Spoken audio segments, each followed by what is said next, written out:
আসসালামু আলাইকুম। প্রিয় দর্শক বন্ধু, আপনাদের সামনে নিয়ে আসলাম সোলার পরিষ্কার করার জন্য নতুন একটি গ্যাজেট, যেটা এখন বাংলাদেশে অত্যন্ত জরুরি। শুধু সোলার প্রজেক্ট করলে হবে না, সোলারের বিভিন্ন যে প্রজেক্টগুলো আছে সেই প্রজেক্টগুলোতে এইটা দিয়ে পরিষ্কার করতে হবে, যাতে করে যে ধুলাবালি আছে, অনেক সময় পানি দিলেও ওই ধুলাবালিগুলো আর বের হয় না।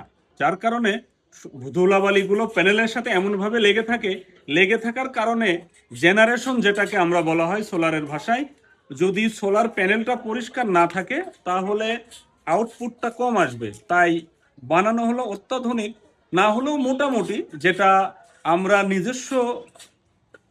নিজস্বভাবে নিজস্ব উদ্ভাবনী পন্থায় এটা আবিষ্কার করলাম, যাতে আপাতত সোলারটাকে পরিষ্কার করে জেনারেশনটাকে কিভাবে বৃদ্ধি করা যায় সেটা চেষ্টা করলাম। এই ধরনের নতুন নতুন কাজ পেতে হলে অবশ্যই আমাদের সাথে থাকবেন, আমাদের চ্যানেলটাকে সাবস্ক্রাইব করবেন, ফেসবুক পেজকে ফলো করবেন। আসসালামু আলাইকুম ওয়া রাহমাতুল্লাহ।